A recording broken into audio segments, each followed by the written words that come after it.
Hey everybody, welcome to this week's Weekly Roundup. It's been a minute and I'm sorry about that. It's because there's a lot of good stuff going on here.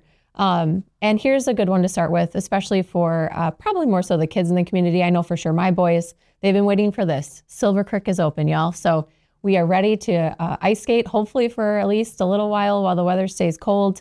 As a reminder, we will always test that ice and check that ice and open and close, and please respect those closures. But for now, it's open. So the warming shelter will be open tomorrow, the 11th, and Sunday, the 12th, from 1 p.m. to 4 p.m., which is good because that does allow you to rent skates if you need them. So we do have a limited supply of skates available for rent at the warming shelter. It costs $5 to do that, but we have a much wider variety. If you're able to get to the Senior and Community Center before 4:30 today, you can rent a much wider variety of sizes of skates for $5 there as well. So excited that Silver Creek is finally open.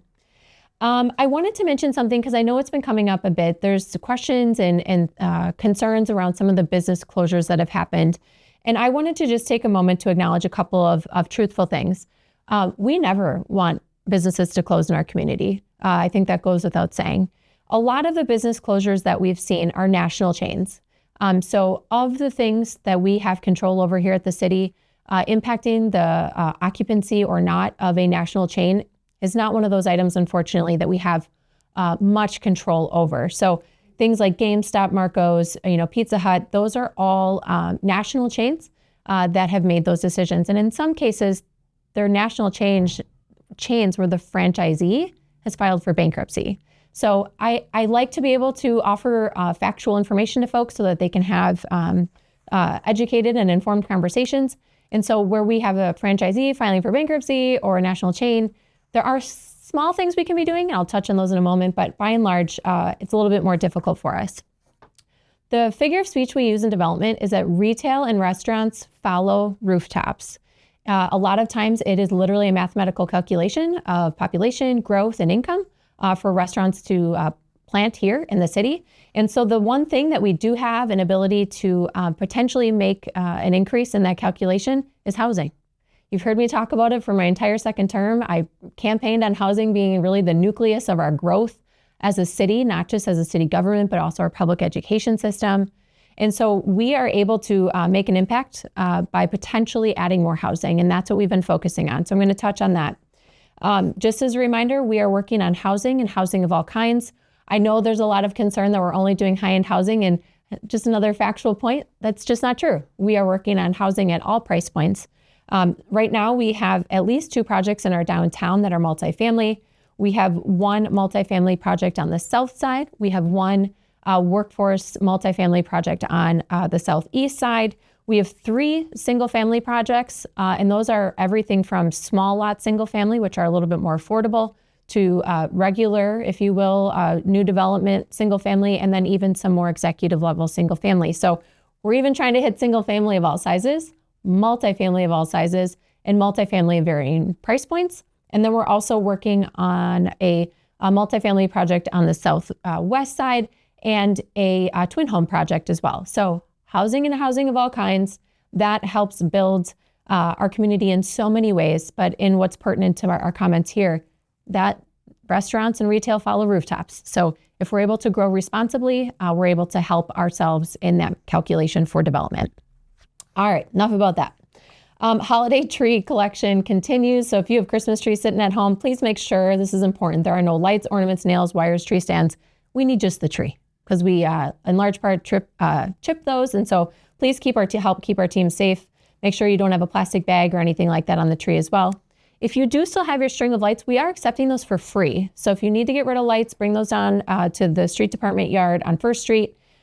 You cannot put your lights in your curbside carts. Those have to come to the street department yard.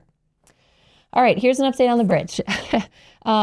So girders, for those of you that don't speak bridge or engineering, architectural language, the girder is the large span of concrete that you would think of when you see a bridge. Those girders are going to, if all things continue according to plan, arrive next Thursday and Friday. As a result of that, we will have intermittent closures at the intersection of Church and Main on Thursday and Friday. Thursday is probably between like 10 and 5. Friday is between probably 10 and 1, and they'll be intermittent, but I do just want you to Be mindful if you pick up children from school in that area or travel through that area, there may be a detour at various points of time.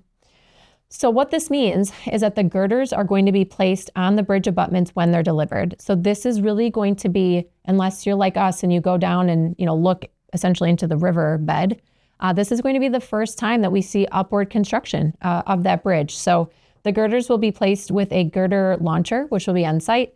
It will take about an hour per girder to get set.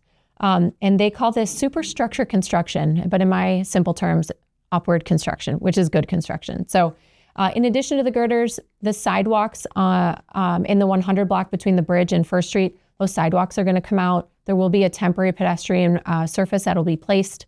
All of that communication has been happening through the contractor to our businesses, but good progress. So we continue to be happy that we are going in the right direction.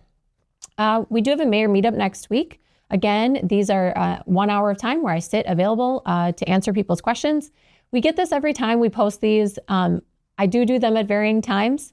We do them in the morning. We do them kind of at shift change. We do them in the evening. We've done them even on the weekends, but no one came.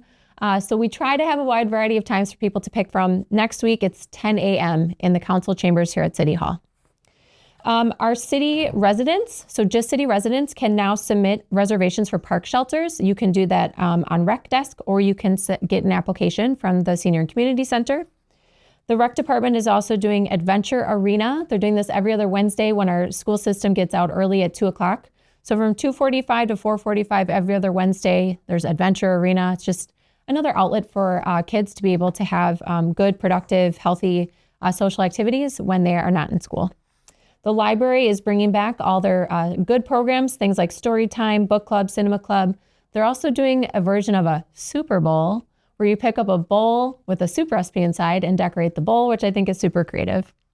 I do want to mention, the rec department is also offering free morning fitness classes. So they're doing them on Wednesdays. If you are someone that's looking to get an opportunity to exercise, that is at 6 a.m. on Wednesdays, but they are free. So go to Park and Rec's page for more info.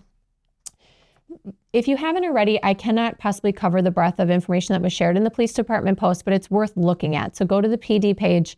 There are a lot of scams right now. Everything from scams about past due bills and apartment leases to pretending to be a police officer, to saying your computer is hacked. The best thing you can do is if you have a question about any conversation, text message, phone call you get, voicemail you get, call the non-emergency PD number if you have any hesitation, or even proactively make sure you read the posts. They have a lot of really good information there. All right, on the job front, we are hiring for crossing guards. Part-time wise, it's a library custodian and a library assistant. We have an opening right now for police officers, a general laborer at our street and solid waste division, a curbside collector in our street and solid waste division, and then two important jobs at our water department. One is a water distribution technician, and the other is a water utility technician. And then it's that time of year where I start begging you to be a lifeguard.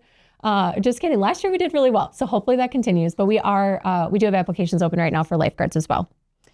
I do have actually two openings on Historic Preservation and Downtown Design Commission. So if you are anyone that has an interest in historic architecture, an interest in the downtown and preservation of the historic elements of the downtown, we really need you. This committee meets intermittently. So it could be they meet this month and then they don't meet for a few months. So it's a limited time commitment, but it really is something that we need people that have that head knowledge to be able to serve on this particular committee. If you're interested, reach out to us or go to the city website under the mayor page. You'll see an opportunity to submit your information. Meeting-wise next week, there's a lot. The RDA, Finance, Public Works, though, I think is covering some public interest items. They will go over the 5-year capital plan for infrastructure. So it's street construction, utility construction.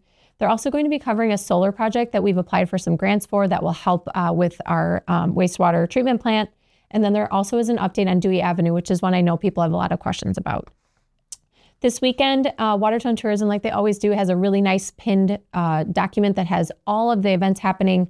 I know there's a fish fry and a fundraiser for a local resident, and the bowling alley I know is doing sensory-friendly bowling. And of course, ice skating at Silver Creek. So that's all that I have. Have a good weekend. We'll see you next week.